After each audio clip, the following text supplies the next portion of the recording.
Okay, sweet. All right, no dramas. All right, we're in now. Okay, hi everyone. Welcome to the fourth Conversations with Daniel Powell. We've got a new sponsor on board, LA Racing Lubricants. So they've come on board for the next 6 months. Their logo's here in the background. So LA Racing Lubricants, they're based out of Canberra in the ACT, and they're all your suppliers when it comes to racing lubricants. So we've got Jamie Oldfield on the phone. Jamie, thanks for joining us.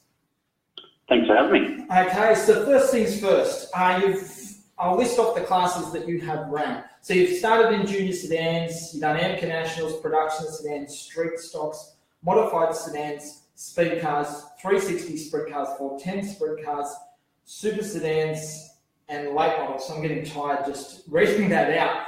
Is there any other class that you'd like to run? Not necessarily, no. I've pretty much had a go in just about everything. Some of them have been one-off appearances, or I've just had the opportunity to have a drive for someone, and I've just, kind of taken it and enjoyed every bit of it, I suppose. But obviously the main classes that I run are sort of street stocks and late models, and this year we're back in the sprint cars having another go. Yeah. So we'll go back to the early stages, and we'll touch on these different things throughout the interview. Your first Speedway memory, like having grown up in the sport, what's your first memory? Probably my first memory would have to be one of the days that I spent out at Ellenbrook Speedway. Back then, as far back as I can remember, my dad and granddad used to race, as well as my mother, and a few other family members, and that's probably the earliest that I can remember. And I've been going pretty much since I was born. Yeah. And what was it about Speedway that attracted you? Was it just the fact that it was just part of your life? Yeah, it did consume a lot of my life, even from the early days. Obviously, my brother Jason, he was racing before I was, so even back then we were always a part of it. As I say, Dad and Granddad raced, and everyone else, and it was always something that we were involved in, even as a kid. I remember getting welding flash at the age of 13 because we were working on race cars. It's kind of just been something we've always been a part of, and we haven't looked back. Yeah.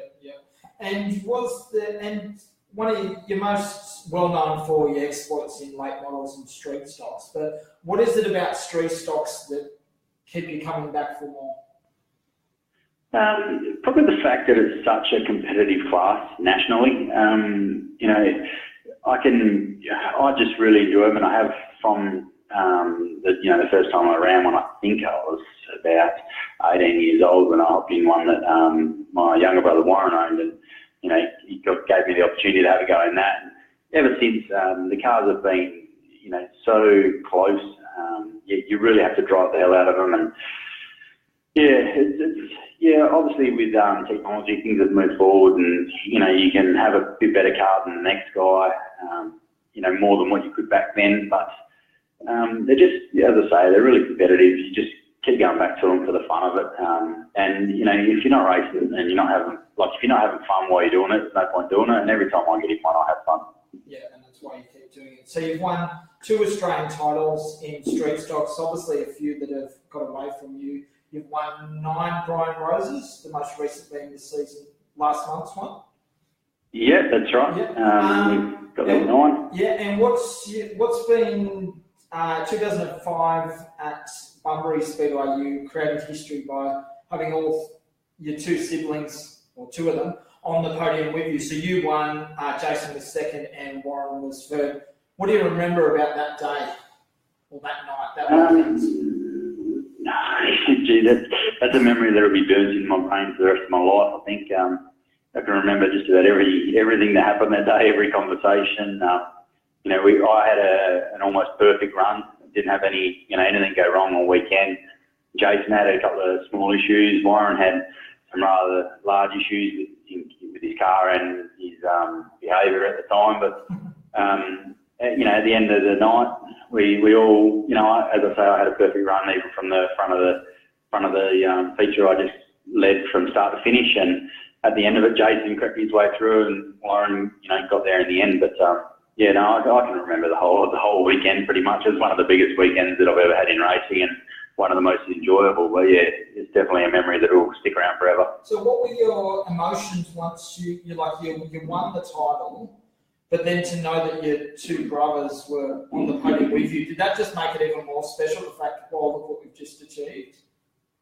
Oh, absolutely. I can remember pulling up after the race, getting the checkered flag, and Jason's come up next to me and giving me the signal that he got second, and I'm thinking, oh my God, how good is that? Yeah. And then Warren's driven into my door on the other side of the car and signaling that he got third, and I just couldn't believe it at all. Yeah. And yeah, as I say, that's a memory that you can't lose, and definitely one of the most enjoyable weekends that I've ever had.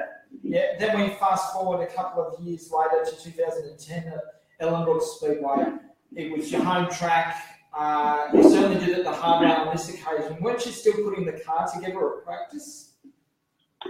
Yeah, I've pretty much built a brand new car for that weekend. We had one test run prior up at Geraldton, and we went there and we had a couple of little issues. Went to Ellenbrook, and it was the complete opposite of Bunbury. What could go wrong did go wrong. You know, we had engine failures, gearbox failures, clutch failures. It was just one of them weekends that nothing would go right. And fortunately, you know, our dad always taught us that you never give up. Yeah. And that weekend we pretty much proved it, that you just don't give up. And we had a couple of personal things happen throughout the weekend with one of my best mates, and it kind of just, you know, got me on the path of go as hard as I can for as long as I can and see what we can achieve, you know. And luckily we made the actual C main. I think we started 17th in the C main. So I think another couple of points down and we wouldn't have even made the C. So we're lucky enough to at least get in the C, and then we just went from there. So what pushed you on? Obviously there was some emotional things away from the track. Was it the fact that it was your home track at Ellenbrook? Did that make you go, okay, we're in the shot? Or would it be, say, if you'd been at, you know, Toowoomba's High-Tech Oil Speedway in Queensland, you still would have had the same attitude? Absolutely. You know, it doesn't matter where I go. I'm always going to give it my best, and you know, if that means we're going to come from the C main every year, I'll certainly give it a crack. You know, we went to Darwin a few years after that, and I think we were about 8th or 9th in the B main, and we won that. And we had a fair old crack and got to the lead of the national title in Darwin. And then, you know, at the halfway mark, we've taken the lead, and then we've had a failure, you know, a fair bit into the feature race after that and didn't finish. But, you know, I suppose it just shows that, you know, once we're there, we're not there to mess around. We still enjoy every bit of it, and we'll have a laugh as much as the next guy.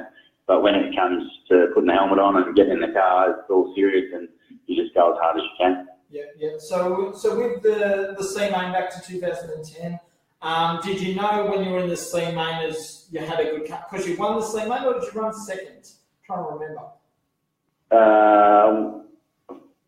Gee, I can't even remember. I think I won the C main actually. Yeah. You won, but I think you ran. You didn't win the B bar, did you? Yeah, there was one of them that I didn't quite win. I think I ran second to Jason, to be honest. And, but I think, you know, I knew that as long as my car was going to last, we had a fast enough car to do it. Yeah. So it was just a matter of, you know, everything falling the right way and, you know, not getting tangled up in everyone else's wrecks and stuff like that. And fortunately there was, you know, very little crashes. The track was awesome, and it kind of suited the way I drive, and, you know, everything just worked on the weekend. Yeah, and then it all come together. So those final laps, they were very spectacular. You had, I think, Anthony Bear and Brad McClure out in front, battling for the lead. And when did you know that you had it won, or you had a good shot? Was it that final lap? Well, it was probably, I think it was about 10 to go. I passed Anthony for the lead, and I kind of had it. I was in a good rhythm, and everything was going well. And I chased him down from the fairway back, and, you know, got past him in one pass, and then, you know, kind of skipped away a bit. And I thought that I was in a good spot then, and then there was a restart with a few to go. And obviously, you know, Anthony's as a competitive person as what I am, and at the time he would have thought of, you know, taken that restart as a perfect opportunity to get it back on me. And, you know, he passed me as clean as he could, and it was pretty much on the last lap that he got under me and going into turn 3, I kind of thought that I'd actually buggered it up. I'd left the door open too long, and it was going to be a real tough run into 3. And he had the line, 100% had the line, and I had to check up. And luckily for me, I suppose he's gone in a bit hotter than he had every other lap, and he's hit the cushion and it jacked up. And then I know that I'd crossed the line. It was still green when I crossed the line for the checkered flag. So that was the time that I actually knew that I'd won it. Yeah. When I come around the next lap, they had the yellows on, and they were questioning whether they were going to do a green-white checker or whatever else, but I knew that I'd already crossed the line while it was still green, and they obviously seen the same thing and decided that it was mine. But that was, it wasn't until that point that I knew that, we'd finally done it. Yeah. And what that was it, because I still remember, I think on the front cover of Chubby Speedo, when it was a magazine, it was the picture of yourself and Barry, and it's probably one of my favourite shots that Peter Roebuck had taken. And Barry's car's up on biking, the front wheels are up, sort of thing, and it's just one of those awesome shots that you look back. Do you look back and see photos like that? And earlier this week, I put a photo up on the podium, sort of thing. You kind of forget who ran second and third back then. I had to check and go, Troy Nielsen was second. What do you look back at that event? Do you look back at that with more satisfaction than, say, when your siblings, when you dominated the podium back in 05? No, not really. No, Yeah. Each one's a different race. Each title that I've been a part of, there's always different memories for different reasons, and that's just another one. Yeah. So with that, okay. And looking back, take us through back to the moment. I remember doing an interview with you. It must have been around the same time that you won the title. The moment, I think your brothers were all running Amcas, and you got up into a punch up on the infield. Tell us about that occasion. that was all three of us. I hadn't been running AmCars then, and neither had Warren, and they had a big show there out at Ellenbrook, and Jason was running for his father-in-law, and he just finished building a new car, and he gave me the opportunity to race it. And myself and him came to going for the lead, had a bit of an incident, and he wasn't so happy about it. And when the car broke down, he had a dig at me on the infield. We didn't throw any punches, but it was a pretty heated argument, as everyone could see. But there wasn't that much in it. It wasn't too big a deal. But it was a funny moment nonetheless, sort of thing. So and then you fast forward a couple of years later, and as one of the where punches did land. There was an incident between yourself and Robert Watson Jr. at the Motorplex when you were running for Rod Howard, who you're running for now in the 410 sprint cars. There was an incident between yourself and Rob Watson Jr. What was he saying to you at that time when you were strapped into the car? Because I don't think you've probably ever spoken about this, but everyone's seen your videos. But what was he saying to you, and what state was your car in at that time? Was it damaged, or did he say stuff to you that much that you got out of the car, mate? I'm going to chase there was just some stuff that was said that probably shouldn't have been said, and I was prepared to keep on racing. I didn't think I had an issue, and then the officials told me that I had damage to my car. So I thought, well, at the time it was what I thought was going to happen. It probably wasn't the right decision. I just got out and confronted him about what he said, and I probably didn't give him a chance to, explain himself a little further. But it is what it is. It happened. It's not often that kind of stuff happens, but in the heat of the moment, we all do stupid things from time to time, and unfortunately, I've got to relive that every few months when it gets put back on Facebook or whatever else. But that's part of the sport.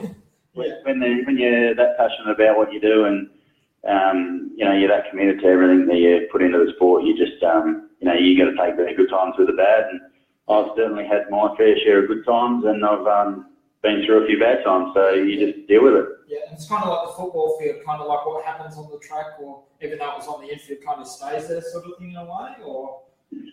Yeah, pretty much. Yeah, it's all been settled after that. Yeah. It's all good. So. Yeah, exactly. So with that, and you've raced. How many years have you raced late models for now?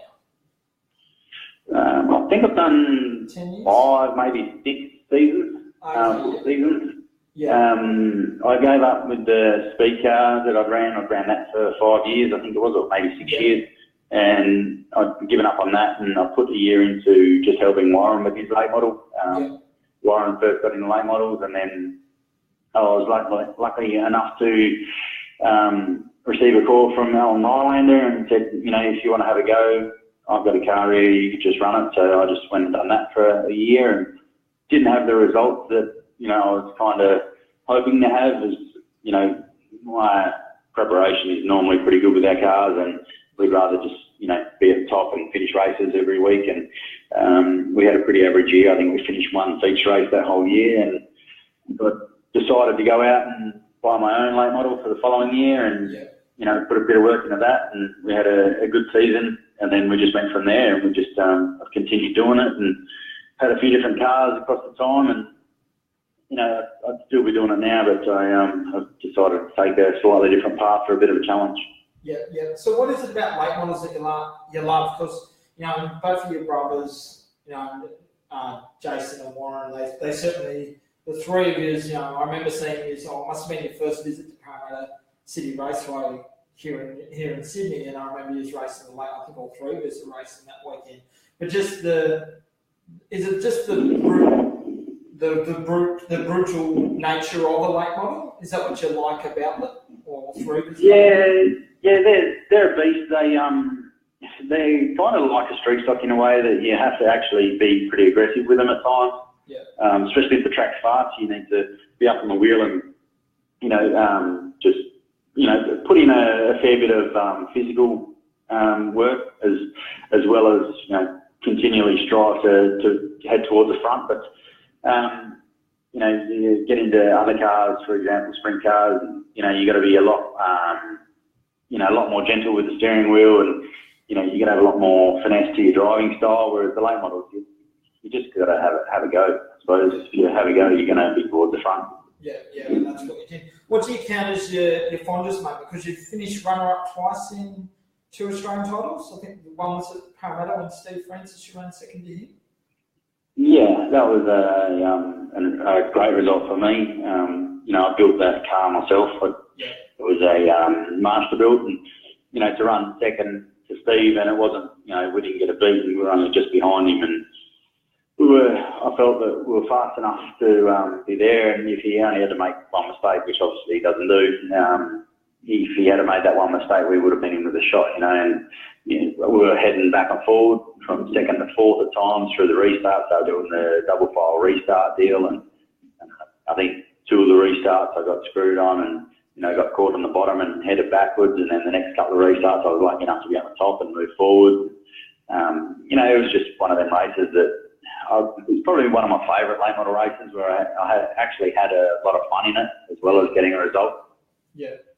So with that, do you count that as one of your highlights in late models? Because you've won Western Australian titles, you've won Pro Dirt Series and that, and yeah, I've had a few highlights, I suppose. Yeah. You know, when a couple of years ago, Steve came back out here and raced the USA Tour over here, and had G. Van Wormer out here racing Warren's car, and, you know, I was lucky enough that I got by Steve in one feature race, and then I tagged the fence, and he got me back through lap traffic, and, you know, that's another highlight. We were competitive, you know, with 2 Americans that, you know their stuff and they're good at what they do, and we were competitive with them, so that's a highlight. There's plenty of highlights that I've had throughout the time. It's always, I suppose every race is a highlight, but there is the favourite. Yeah, exactly. And then tell us a bit about the offer that came with Brad Smith back in 2013 at the National Super Sedan title at the Perth Motorplex. How did that all come about? That was a last-minute deal, wasn't it? Because Brad had broken his arm. Was that the first time you'd stepped into a Super Sedan at that time? It was. Yeah, it was. Brad was coming after try and blow himself up the week before.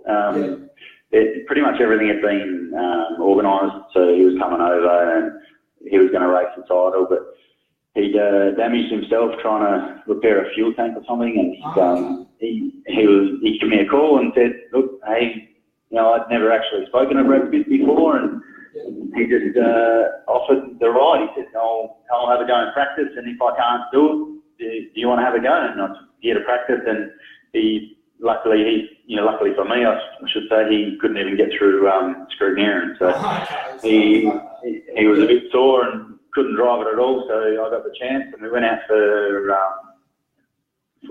practice, and was lucky enough to be in a really competitive car. Straight up, we were pretty fast at practice. The car handled good. It was set up very similar to what our late models were doing at the time, and we kind of worked really good together, myself and Brad and his crew, and ever since we've talked and solved some problems and made some errors together, and it was a good partnership. Yeah, and you brought it home in third on that occasion. Was that something that surprised you, or as soon as you felt comfortable in the car, did you feel comfortable pretty much straight away, or? Yeah, I felt comfortable. From the time that we got out there, I felt comfortable in the car. But I suppose the surprising part, I didn't think we'd be that competitive straight away.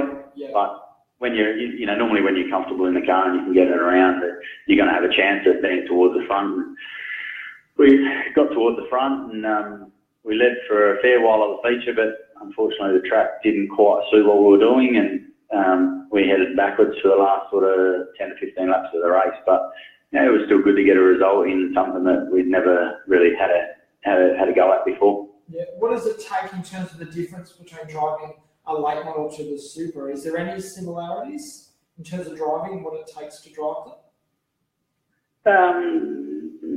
I'm probably lucky in the fact that I can adapt fairly well to most cars that I get into, whereas the Super Sedan, I felt it just it didn't have the side light from the right rear that I was used to and what I'd liked. But other than that, the big right rear tyre, I didn't feel there was much difference at all, to be honest. Yeah. And what do you see, speaking of Super Sedans and late models, what do you see in terms of the way of the future? Like the late models are growing in more and more popularity. Do you see that they will eventually, I'm of the opinion that they will eventually take over Super Sedans. What's your take on that? The Super Sedan versus late model debate's been going on forever since late models were around, and it's not going to end anytime soon. I'd love to say that, everybody's going to get into a late model and Super Sedans will be gone and late model fields will be, 3 times the size of what they are and more competitive. But the reality is Super Sedans are never going to die, I don't think, especially not nationally. Maybe in some states they may, go by the wayside over time, but it's certainly, not going to die in the near future. And, there's enough racing around to have, good drivers in both divisions. As we've seen, some of the Super Sedan guys are now getting late models, and it's good to see the top guys doing that, and it brings the level of late models up a bit more. So the more that happens, the better, I suppose. But I think the only thing that's going to sort that out is time. That's it. And tell us a bit about, in terms of a favourite track, is there one particular favourite track that stands out? Like, you've raced at a lot of tracks across the country. What's your favourite track? Is there one that you can pinpoint? If I was to say the favourite track I've ever raced on, it would have to be Eldora, because of the sheer speed and, the surface of the track was just absolutely awesome for late models. But in Australia, I would say that I'd have 2. That would be Sydney and Kwinana. Especially in a late model. Sydney, every time I've been there, bar one, I would say that it's been absolutely perfect and suited me. It's been reasonably slick with a bit of a cushion on the top, and I'm a fan of that. It's got some banking, can race all over it, sort of thing. And Kwinana, especially the last 12 months, has been much the same. Been smooth and hasn't eaten tyres, and it's been great. Great racing and nice and slick, which is what I like. Yeah. And touching on your trip to Eldora, so you went and competed in the World 100. Is that correct? That would have been about 5 years ago, wasn't it? No. It was just when I bought my car, I was over there, and they happened to have the Camping World Truck Series on at the same time. Yeah. And I'd done a stint in the Summer Nationals, about 4 shows at the end of that. And the Eldora was on, I think, a Wednesday and Thursday or something, and we just headed down to that and had a go, and it was great. And your aspirations with America, was that your one and only trip? So that would have been about 3 years ago, wasn't it? Yeah, about that. Yeah. 3 or 4 years. Yeah, 3 years ago, I think. 3 years. That was I've been twice. The first time I went and spent 6 weeks with G. Van Wimmer, crewing and learning about late models. That was mainly just to help lift our program a bit. And I was lucky enough to get one drive at the end of the Summer Nationals in Jeep's spare car. And then the last time I went over was when we purchased our new cars, and we went over and finished repairing them and packing all that stuff up. And, while we were there, we took the opportunity to spend 2 weeks on the road going racing. Yeah. And what are the differences between late models in the US and the late models here in Australia? Obviously, same cars, but what are the differences between the two countries when it comes to late models? Mainly, I would say mainly formats are a big thing with the late models over there. You go out, you do your hot laps, you only sort of get 3 laps hot laps, you get 2 laps of qualifying, and then that feeds you into one heat, and from your heat you transfer to your features. It kind of teaches you that you have to be up on the wheel and be fast from the very start of the race. As soon as you get to the track, you got to be ready to go. That was one thing, and the track surfaces are very racy. They start them out pretty much packed in and fast for hot laps, and they just go away from the time you start racing to the time you finish. The track's heading, to end slip, generally slick for your heat race. So that's probably the main difference, and the fact that if you made the feature race, it's enough to pay for your fuel for the night. Yeah. So, with that sort of thing. So, okay, and tell us a bit about Ellenbrook Speedway, and what does that mean to you? You've spent your lifetime there. Your brother Jason's the current president. The Brian Rose Memorial is held there. You've won that 9 times. You've had one of your greatest Australian title successes in 2010 there in the street stocks. Tell us a bit about Ellenbrook Speedway and what it means to you. It's obviously, my favourite club in the country. Even some of the people that we've had over, from the eastern states say it's one of the best clubs that they've ever been to. And it's, kind of the atmosphere that's there every week. It's, to us, it's our second home. We're there, all the time. We were forever there until the last few years while Jason's been up there doing it. We're always up there helping prepare tracks, helping repair stuff, always been a part of what we could do to help out. It's just, if no one puts in an effort, no one goes racing, and I suppose we've certainly done our fair share. I was on the committee for a number of years. My wife was on the committee for a number of years. Both my brothers have been a part of it. So, Jason's done a stellar job with what's happened up there over the last sort of, 8 to 10 years. And, it's just part of our family, I suppose. Yeah. And in terms of your fiercest competitor, so let's start with, your 2 main classes, late model, street stocks. Your fiercest competitor in street stocks and why? Well, I'd say that's pretty obvious. I'd say it's going to have to be Anthony Bear, because every time that, we get together and race, it kind of ends up being us 2 at the front going at it, and normally I don't finish and he's lucky enough to go on for a win. But, there's been a number of times where we, for example, Kingroy last year, we were both up the front leading and both had mechanical failures and ended up on the infield. So, we're always hard, we're always fair. I don't think we've ever had a real issue on the track, but he'd certainly be one of the most fierce competitors I've ever come across. When it comes to late models, I'd probably have to say my brother Warren. The amount of times that we've raced hard and close together, especially last year, we had a few really good races where it came down to sort of the last lap to see who took the feature win. And he's always going to be towards the front, especially when it comes to the end of a feature race. He's normally got his stuff worked out, so he's good at the end, and you always know that he's going to be there. And because we are a team, we're always making that extra effort not to touch each other up on the way through. But he'd have to be the late model competitor for sure. Yeah.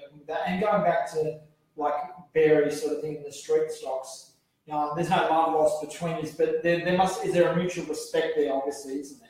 Because you both bring out the best in each other, I would say. You have to look back at last year's Brian Rose Memorial where you 2 were running hammer and Tom for the win. And absolutely. One of the best races I've ever seen between you 2. So, the amount of times that we've run side by side is really good. I wouldn't be able to count how many times we've done it, and some days he's got up, and some days I've got the edge on him a little bit, depending on what track we're at, I suppose. But certainly fair, and we know that we can race each other hard without having to worry about one of us turning the other one around or sticking ourselves in the fence or anything like that. So it's definitely good. Yeah. And when you're racing, like going to the late model with your brother Warren, he's the youngest of it, so it goes Jason, yourself, and then Warren. Jason's the oldest, Jason's the oldest, and then the younger brother one. Yeah, your sister. So she with that. When you're racing against your brother, does that give you an edge because you kind of know him in terms of what his strengths are, sort of thing? Like, say Warren's your fiercest competitor, but when you're racing against your brother, do you kind of know, gives you the inside line sort of thing in terms of knowing more about him as opposed to someone that isn't related to him? Not really. The only thing I know, more about Warren than any other driver is Warren will never get off the curb. He's an absolute gutter rat, and doesn't matter. We've had races where he's warned me before the feature. He says, "You got 20 laps to try and work out how to get around me, because it's the only way you're going to pass." And and we always joke about it and stuff like that. But I don't really have any extra edge over it because he's my brother or anything. We just go out there, and he's just another competitor. I just know that he's always going to be fast. Yeah, with that. Okay, and then so you've got your young son Bradley. He's running junior sedans. He's the current and two-time Western Australian junior sedan champion. Where do you see his future? Like, he's pretty much had no choice like you guys and got involved in Speedway. So where do you see his talent? Because obviously he's following in the family, gene pool in terms of talent. He's just finished juniors. He's obviously just finishing school, so now it's kind of up to him to step up to the plate, and whatever he wants to do, he needs to put an effort in, I suppose. But that's how we were brought up, and that's how he'll be brought up. We'll always be there to give him a hand and try and encourage him along the way. But it's pretty much up to him where he goes from here. He's got the world at his feet, I suppose. He's got the talent. He just needs to step up and have a go. Yeah. So in terms of how you guys were raised, your brothers and all that, was it the matter of if you want to race and you've got to work on them and learn the cars? Was that the mentality? Absolutely. Yeah. From an early age, we pretty much had to do everything ourselves. Dad would always be around, and he'd build engines and stuff like that for us. But we still have to fit the engine, remove the engine, fix body panels. We pretty much, I'd say, sort of from the age of 12, we were always, really involved and, built new cars and stuff like that. We've done most of it ourselves. So, that's how we were brought up. And, we encourage anyone to do the same, because what you learn how to do and that kind of stuff is priceless. Yeah. So with that, okay. And what does Speedway mean to yourself and the whole Oldfield family? Is it hard can you sum that up in a couple of words? Nah, it's just a part of our life, part of what we've always done, and what we probably always will do. I'd love to be able to say I can step back next week and change direction, and I'd love to just be able to go fishing. But every time I plan on doing that, someone comes up and like this sprint car deal, and you just get back involved again and go as hard as what you were last year. So it's just always part of our life, and I don't think that's going to change. Yeah. And then this season, you made a change. You had a really successful late model season last season. You've made the move back into sprint cars, so running the 360 Power Series with Rod Howe, your car owner, that was the last time you drove for Rod.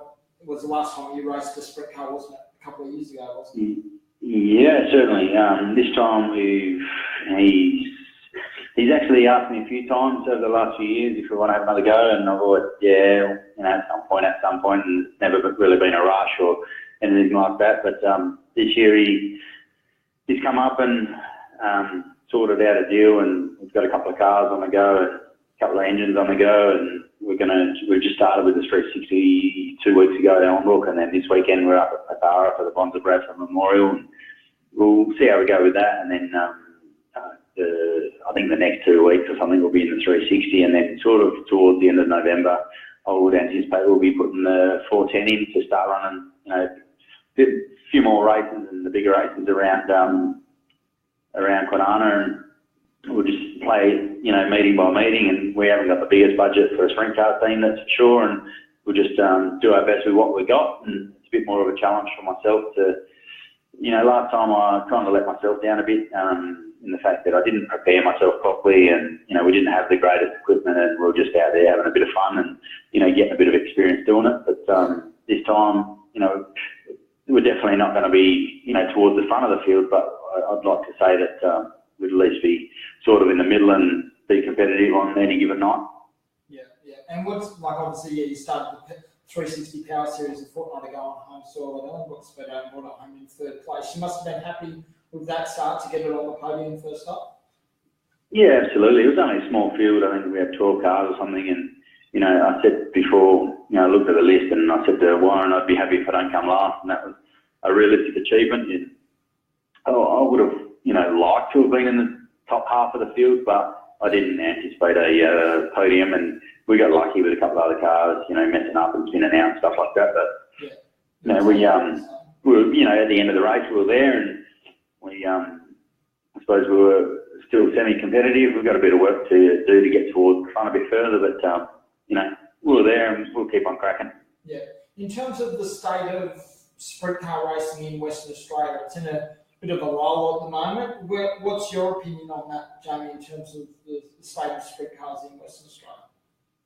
It's definitely in a low spot compared to where it has been over the last few years. I think a lot of it is to do with people's attitudes and stuff like that. Obviously, the money side of things is dried up a little over in Western Australia with mining and stuff like that slowing up, and the whole state kind of hurt a little bit. But then on the other side of it, you've got guys that won't race at Kwinana because it hurts tyres and stuff like that, and they keep saying all the negatives. But over the last 12 months that they haven't been racing, the track's got better, and the racing's been absolutely fantastic, and you haven't been hurting tyres, but they still kind of in the back of their mind from a few years back, they don't want to go back, and I think a lot of them need to just bite the bullet and have a go and bring their cars back out of the sheds and go racing and see for themselves, and a lot of them need to have a bit of a change of attitude and